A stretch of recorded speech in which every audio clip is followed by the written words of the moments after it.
Hello everyone, welcome to our YouTube platform JRF Adda. सबसे पहले तो आप सभी को प्यार भरा नमस्कार, गुड मॉर्निंग एवरीवन। सो एक बार फिर से स्वागत है आप सभी का 5 मिनट मस्ट नो सीरीज में। और लगभग हमारे 21 सेशन दोस्तों ऑलरेडी हो चुके हैं मस्ट नो सीरीज के। तो आप सब लोग उन सेशन को देखे होंगे, ऐसा मैं उम्मीद करता हूँ आपसे। आज के सेशन में हम करने वाले हैं दोस्तों वुड डिस्पैच को, जिसको भारत में Magna carta of English education भी बोला जाता है। Magna carta of English education in India. तो ये काफ़ी ज़्यादा इंपॉर्टेंट है वुड डिस्पैच। तो इसकी पूरी जानकारी आज के सेशन में हम देखने वाले हैं। कब आया, इसके चेयरमैन कौन थे, इसकी मेन रिकमेंडेशंस क्या थी, भारत की शिक्षा व्यवस्था पर इसका क्या असर पड़ा, कौन कौन से क्वेश्चन हैं जो एग्जाम में इससे रिलेटेड पूछे गए हैं। तो ये सारी की सारी चीजें हैं जो आज के सेशन में हम डिस्कस करेंगे। चलो तो शुरू करते हैं। शुरू करने से पहले 2-3 चीजें मैं आपको बता देना चाहता हूं। अगर आप टेस्ट सीरीज ज्वाइन करना चाहते हैं for the paper 1 and paper 2, तो आपके लिए टेस्ट सीरीज आ चुकी है, जिसमें कंप्लीट सिलेबस के जो टेस्ट हैं वो आपको मिलेंगे। 10 full length mock test paper 1 and paper 2 दोनों के मिलेंगे। इसके अलावा दोस्तों आप क्रैश कोर्स ज्वाइन कर सकते हैं, फाउंडेशन कोर्स है उसको ज्वाइन कर सकते हैं, जिसमें कंप्लीट कोर्स है वो आपका पेपर 1 प्लस पेपर 2 का करवाया जाएगा। पेपर 2 में आपको हिस्ट्री पढ़ाता हूँ, तो जो भी हिस्ट्री के स्टूडेंट है वो आप मेरा कोर्स है उसको ज्वाइन कर सकते हैं, जिसमें net, set, assistant professor in सब की तैयारी है वो आपको करवाई जा रही है। तो जो भी स्टूडेंट इंटरेस्टेड हैं, अच्छे से तैयारी करना चाहते हैं, तो इन कोर्सेज को आप ज्वाइन कर सकते हैं। चलिए अब हम डिस्कस करते हैं दोस्तों। आज का जो हमारा मेन मुद्दा है वो है वुड डिस्पैच। वुड्स का डिस्पैच है उसको हम आज डिस्कस करेंगे। सबसे पहले तो आपको ये याद रखना है कि ये जो आपका वुड डिस्पैच है ये भारत में एक मॉडर्न एजुकेशन की शुरुआत के कुछ प्रयास हैं, उनको हम मान सकते हैं। वैसे तो देखो मॉडर्न एजुकेशन की शुरुआत आपका 1813 का जो चार्टर एक्ट आया था वहीं से हो चुकी थी, है ना। फिर एक सवाल आता है कि इसको हम वुड डिस्पैच को हम Magna carta of English education in India क्यों बोल रहे हैं।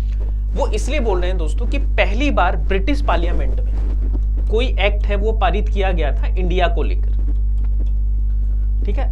कोई डिस्पैच है जो इंडिया की एजुकेशन को लेकर पहली बार ब्रिटिश सरकार ने ये प्रयास किया था, ठीक है, ब्रिटिश पार्लियामेंट में। इसलिए इसको बोलते हैं Magna carta of English education in India दोस्तों। अब ये जो मैग्ना कार्टा है दोस्तों ब्रिटिश पार्लियामेंट में किसके द्वारा इंट्रोड्यूस किया गया था, ये चार्ल्स वुड जो है 1854 में, ये इसके क्या थे, चेयरमैन थे, इसलिए इसका नाम पड़ा है वुड डिस्पैच। तो एक चीज आपको ये याद रखनी है दोस्तों। दूसरा कि ये एक पहला कॉम्प्रिहेंसिव प्लान था for the spread of education in India, इसलिए भी हम इसको बोलते हैं Magna carta of English education in India. तो ये सवाल आपसे आ सकता है कि इसको Magna carta of English education in India क्यों बोलते हैं, क्योंकि ये पहला कॉम्प्रिहेंसिव प्लान था जो कि ब्रिटिश पार्लियामेंट में प्रस्तुत किया गया था। इसके जो चेयरमैन थे वो थे चार्ल्स वुड, जिसके नाम पे इसका नाम पड़ा है वुड डिस्पैच। अब दोस्तों इसमें बहुत सारे आपकी फीचर्स हैं, इसकी बहुत सारी रिकमेंडेशंस हैं जो की गई थी। जैसे हम बात करें तो इसमें रिकमेंडेशन की गई थी प्राइमरी शिक्षा के लिए, है ना, हायर एजुकेशन के लिए, है ना, मीडियम ऑफ लैंग्वेज के लिए, है ना, आपका वर्नाकुलर लैंग्वेज के लिए कुछ रिकमेंडेशंस थी, गर्ल्स एजुकेशन के लिए कुछ रिकमेंडेशंस थी, टीचर्स एजुकेशन के लिए कुछ रिकमेंडेशंस थी। तो 1 बाय 1 हम सारी के सारे रिकमेंडेशंस थे, उसका एक क्विक रिवीजन है वो कर लेते हैं। तो सबसे पहले मैं बात करूं दोस्तों प्राइमरी शिक्षा की, यानी कि प्राथमिक शिक्षा के लिए क्या क्या रिकमेंडेशंस हैं जो इस वुड डिस्पैच में दी गई थी। तो सबसे पहले आप देखेंगे तो वर्नाकुलर लैंग्वेज को यहाँ पे प्रमोट किया गया था। पहली चीज, हर एक प्रोविंस में, हर एक डिस्ट्रिक्ट में दोस्तों यहाँ पे आपका एजुकेशन डिपार्टमेंट इस्टेब्लिश करने की बात की गई थी। जैसे आज हमारे हर एक डिस्ट्रिक्ट में डाइट होता है, वैसे ही यहाँ पे हर एक डिस्ट्रिक्ट में एजुकेशन डिपार्टमेंट खोलने की बात की गई थी। हर एक प्रांत में शिक्षा विभाग स्थापित करना, very very important, at least 1 government school to be open in every district. यहाँ पे ये बोला गया था कि हर एक डिस्ट्रिक्ट में कम से कम एक गवर्नमेंट स्कूल आपका होना चाहिए। एक सिस्टमेटिक मेथड ऑफ एजुकेशन की बात यहाँ पे की गई। तो ये तो हो गया आपका प्राथमिक शिक्षा में क्या क्या बात की गई। अब मैं बात करता हूँ यहाँ पे आपकी कि हायर एजुकेशन के लिए क्या क्या बोला गया। तो सबसे पहला क्वेश्चन बहुत बार आपसे पूछा गया है दोस्तों कि यहाँ पे आपके बॉम्बे, मद्रास एंड कलकत्ता में 3 यूनिवर्सिटी स्टैब्लिश करने की बात की गई on the model of London university. ये सवाल आपका लास्ट ईयर एग्जाम में पूछा गया था दोस्तों। ठीक है। 2022 का ये क्या है आपका PYQ है। तो ये क्वेश्चन आपसे पूछा गया था किसके मॉडल पे, लंदन यूनिवर्सिटी के मॉडल पे। 3 यूनिवर्सिटी यहाँ पे स्टैब्लिश की गई थी, बॉम्बे, मद्रास एंड कलकत्ता, ठीक है। हायर एजुकेशन में भी बोला गया कि एक सिस्टमेटिक मेथड ऑफ एजुकेशन है जो हमें डेवलप करना है। इसके बाद में हम बात करें दोस्तों, वुमेन एजुकेशन को प्रमोट करने की यहाँ पे बात की गई थी। और एक सवाल आपसे यहाँ से 2022 में पूछा गया था, इस क्वेश्चन को आप देखिए सब लोग, ये NTA का क्या है, PYQ है 2022 का। तो इसमें आपसे पूछा गया था कि which of the following recognize for the first time that the government should give frank and cordial support to female education to take effective measure for its expansion। तो इसका आंसर था दोस्तों वुड डिस्पैच। ये आपने किया होगा, अगर exam दिया है तो आपको पता होगा, ये डायरेक्ट क्वेश्चन यहाँ से आ गया था आपका। तो इसका आंसर क्या है, Wood dispatch will be the correct answer. तो वुमेन एजुकेशन के लिए यहाँ पे बात की गई है। उसके बाद में मैं बात करूं कि यहाँ पे basically hierarchy in education system की बात की गई। तो यहाँ पे क्या बोला गया कि सबसे बॉटम पे आपके क्या होने चाहिए, प्राइमरी स्कूल होनी चाहिए गांव में, सबसे नीचे प्राइमरी स्कूल होने चाहिए, है ना। मैं आपको बता देता हूँ कि बॉटम से चलते हैं, सबसे नीचे आपके क्या बोला कि प्राइमरी स्कूल हो आपके विलेज में, ठीक है, गांव के स्तर पर। पहली चीज तो इसने ये बोली। उसके बाद इसने बोला कि उसके बाद एंग्लो वर्नाक्युलर हाई स्कूल होनी चाहिए। उसके बाद क्या होनी चाहिए, एंग्लो वर्नाकुलर हाई स्कूल आपके होने चाहिए, ठीक है। उसके बाद में इसने क्या बोला कि आपके एफिलिएटेड कॉलेज होने चाहिए डिस्ट्रिक्ट लेवल पे। डिस्ट्रिक्ट लेवल पे क्या होने चाहिए, एफिलिएटेड कॉलेज। ये कहां पे, डिस्ट्रिक्ट यानी जिला स्तर पर, डिस्ट्रिक्ट लेवल पे।